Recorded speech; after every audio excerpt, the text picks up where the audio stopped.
Hello guys, magandang gabi. It's me again, Kamotika TV.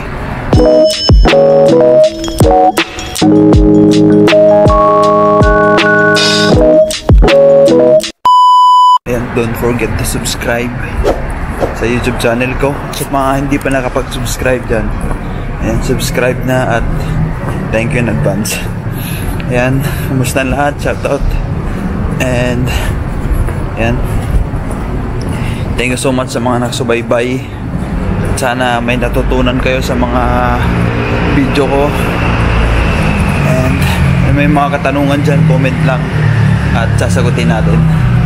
Yung mga iba naman guys na natanong na,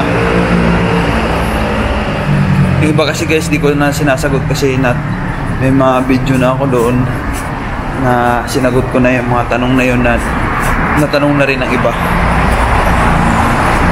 Pa-check na lang po yung mga video ko na iba kasi andun din lahat yung mga video na hinahanap nyo. Nagawan ko na yun ng reaction, yung mga comment kasi yung iba pare-parehas yung comment na yun. Yung iba nagawan ko na ng video about sa sa sagot ko sa mga comment nila. Minsan nagkakapare-parehas na, kaya yun na guys, check na lang po yung YouTube channel ko. Ayan, thank you so much guys sa support. And for today's video, share ko lang yung kaibigan ko na nagkasalubong kami nakarang araw. Sabi niya kasi sa akin, nag-try out daw siya. Try out. Sabi ko, maganda, ayos, nag-try out ka na pala. Sabi niya 1 week daw siya nag-try out, marami sila. Sabi ko, nung nangyari, kumusta, natanggap ka? Sabi niya, yun nga problema, wala eh. Sabi ko, nung nangyari, nagbayad daw sila ng 2-1. Sabi ko, yun na naman tayo eh. Nagbayad daw sila ng 2-1, para sa tryout. Sabi ko, ba't kailan pong bayad ng tryout? 2-1. Sabi niya, yun sabi, magbayad daw tryout, tapos titingnan, pag okay naman daw, pwede ka masilik. Sabi ko, pwede naman magsilik kahit hindi magbayad eh. Di ba? Kailan pa magbayad tapos magta-tryout pa? Ano daw sila? Marami sila eh. Pero walang kinuha sa kanila. Walang qualified. 5 days pa naman daw sila Sabi ko, may bayad yun? Wala nga, sabi niya, walang bayad. Wala ang bayad kahit magkano. Isipin mo yun guys. Ilang araw sila nag-tryout. Diba? Tapos wala pang bayad, nagbayad pa sila 2-1. Tapos yung nangyari guys, nagbayad pa sila 2-1. 5 araw, 1 week silang trabaho. Tapos wala man lang. Tapos yung binayad ng 2-1, yung pagkatapos yung tryout, binawasan pa yung 100, 2,000 na lang yung binalik. Ano yun? Parang pinirahan pa sila dun eh. Sila nga nagtrabaho, sila pang pinirahan. Diba ang galing? Kaya guys, yung mga magpapa-tryout dyan, huwag na kayo mag-tryout. Isipin mo yun isang linggo, andun ka walang bayad. Kung pinag-apply mo na lang yun, hindi sana, baka nakahanap ko na nun ng trabaho nun. Pag ganun, mga isang linggo, isipin mo yun. Kung wala pang bayad, ay naku. Kaya ina-advisean ko kayo lagi na huwag kayong kakagat sa mga ganyan na tryout. Isipin mo yun, 5 sabihin natin 10 kayo mag-tryout, 2-1. Nalibre na sila. Bayad na yun, yung nilinisan nila, binayaran nila dun sa company. Binayaran ng company. Tapos sila, hindi man lang sila gumastos, di ba? Libre na yung linis nyo dun sa na yun, sa lugar na yun. Nilibre nyo yung agency maglinis, di ba? Ang laki ng kickback nila eh. Dapat mga empleyado nila yung naglilinis, tapos yung nangyari, kayo pa pinaglinis. Mahirap pa ganyan eh. Kawawa naman yung mga tao na biktima, di ba? Kaya kayo guys, huwag kayong papabiktima. Mga ganyan, try out tapos may bayad.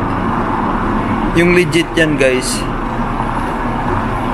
na kung sinabi mag-try out, ibig sabihin start ka na niyan.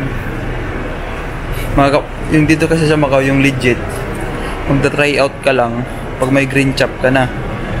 Yun. Mag-try out ka man, kung wala ka man yung green chop, pinag-try out ka. Isang araw lang yun. Titingnan ka lang. Pero yung sabihin natin 1 week, scam yun. Tapos try out lang, magbabayad ka pa. Scam yun, huwag kayong kakana sa mga ganyan. Kahit sabihin nyo, paubos na yung visa nyo, huwag kayong kakana. Kasi scam yan eh, kayo kawawa. Diba? Pa-try out nga, tapos magbabayad ka pa. Kalukuhan yun eh. Ikaw na ngayon napagod eh. Pwede yung try out, pero di ka magbayad. 1 day lang, ganun, okay lang. Tsaka hindi naman nagpapatry out dito yung mga company. Di ko alam ba't may ganyan. Modus yan eh. Pilipino yan ang ano yan. Pilipino nagsuggest yan dyan sa agency na yan. Anong agency daw eh? Singwing. Singwing agency na yun nagpapatry out eh. Singwing. Kaya huwag kayong kakana yung agency na yun na Singwing. Pag narinig yung agency na yun Singwing, 2,100 daw babayaran oh. Tapos pagkatapos try out, babalik sa'yo yung ano, babalik lang sa'yo yung 2,000, diba? Pero okay na rin yun, binalik yung 2,000. 100 lang mahirap yun kung 100 binalik sa'yo tapos 2,000 yung kinuha, tapos nagpagod ka pa. Loko yun na gano'n eh. Guys, huwag talaga kayong ano dyan ha. Shoutout sa ano na yan, sa mga nag-apply dito sa mga, yung mga tryout niya, wag. Pwede ka naman sana, pwede mo nyo naman isilik ako eh. Kahit di na ako mag-tryout. Yung mga legit na hindi na papatryout yan. Mag-tryout man yan, mga company at mga agency na totoo. Tryout ka man yan, start na yung after ng tryout, start ka na yan. May green chop ka na yan. Yung mga legit kasi guys dito, yung mga matitino dito ng mga tao, mga agency, mga company, hindi talaga sila nagpapa-start hanggat walang green chop. Green chop muna bago mag-try out or start. Yun yung legit. Pero yung try out tapos magbabayad ka pa, tandaan nyo yan, pag money involved, huwag kayong magbigay. Yung mga nangangako din na ano, na magbigay ka ng 5,000 para sa reserve sa green chop, huwag kayong maniniwala. O kaya 1,000 para sa interview, huwag kayong magkakana dyan. Kalukuhan yun. Pipirahan lang kayo nyan, diba? Kaya yung mga sinasabi ko guys, based on mga experience, based on sa mga kaibigan ko na nagsasabi sa akin, hindi ako naggagawa-gawa lang ng kwento. Gusto ko lang i-share, tsaka gusto ko lang maging aware yung mga nandito sa Macau na naghahanap ng trabaho, para hindi naman kayo maloko, diba? Di bali nang mag-exit ka ng Thailand, maubos na visa mo, kaysa naman magbayad ka sa mga wala namang kasiguraduhan. Huwag kang mag-alala, kasi minsan guys, experience ko yan, yung paubos na yung visa mo, tapos gagahol ka na, di mo na alam gagawin mo, hindi ka na nag-iisip, lalo na yung 20 days na lang yung visa mo, nagagahol ka na, black, ano ka na, kung ano nga yung lumapit sa'yo, kakanain mo, bahala na. Huwag kang ganun, kasi ikaw din papahamak, may scam ka niyan sa ano, dapat chill ka lang, isip ka ng maayos.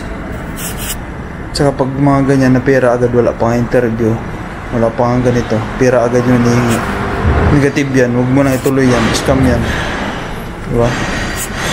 Yun lang i-share ko lang na-share ko lang dun sa kaibigan ko, kawawa. Sabi niya hindi na maulit yun. Talaga sabi ko hindi na, kasi last na yun. Yun lang guys, sana nakatulong at sana